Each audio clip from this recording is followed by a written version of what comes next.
बिस्मिल्लाहिर्रहमानिर्रहीम। अस्सलाम वालेकुम नाजरीन, एमआर न्यूज़ से मैं हूँ ताहिर अब्बास बलोच और मैं हूँ राशिदा हफीज़। इस्लामाबाद से आपको आगाह करते चले, मुत्तहिदा कौमी मूवमेंट पाकिस्तान ने पार्लियामेंट के मुश्तरका इजलास में हुकूमत की हमायत का फैसला किया।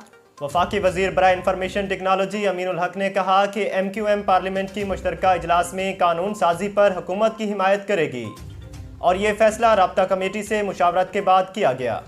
वफाकी वज़ीर ने कहा कि MQM को EVM पर कल वजारत साइंस और टेक्नोलॉजी और वज़ीर आज़म ने ब्रीफिंग दी।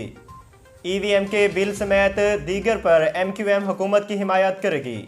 उन्होंने मजीद कहा कि हमारे मुतालबे पर हैदराबाद यूनिवर्सिटी और मरदमशुमारी बिल पर भी मुश्तरका इजलास में पेश होगा।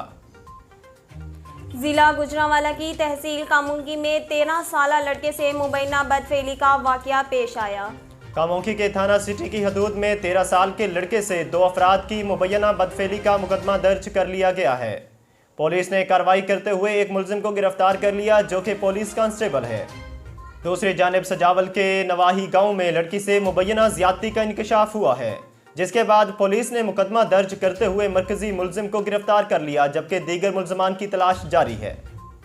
इलेक्शन कमीशन ने NA 133 की इंतखाबी मुहिम के दौरान ज़ाब्ता इखलाक की खिलाफ वर्जी पर नून लीग के अरकान को नोटिस जारी कर दिए।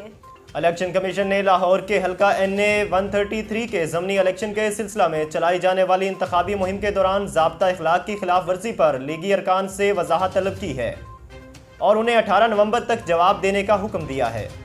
शेखुपुरा के इलाके सनियावाला रोड पर ट्रेन की स्कूल वैन को टक्कर से 3 तालिबात जाम बहक जबकि 9 जख्मी हो गए। तफसीलात के मुताबिक जीता बाड़ियाँ रोड पर बगैर फाटक के रेलवे क्रॉसिंग से स्कूल वैन गुजर रही थी जो रेलवे ट्रैक पर फंस गई। इस दौरान दूसरी तरफ से आने वाली रावी एक्सप्रेस स्कूल वैन से टकरा गई, जिसके नतीजे में 2 तालिबात मौका पर जाँ बहक जबकि दीगर जख्मी हो गईं। वाक़ये की इतला मिलने पर रेस्क्यू एहलकारों ने जाए हादसा पर पहुंचकर इमदादी कार्रवाइयाँ शुरू की और 8 तालिबात को जख्मी हालत में अस्पताल मुंतकिल किया, जहां एक जख्मी तालिबात दम तोड़ गई।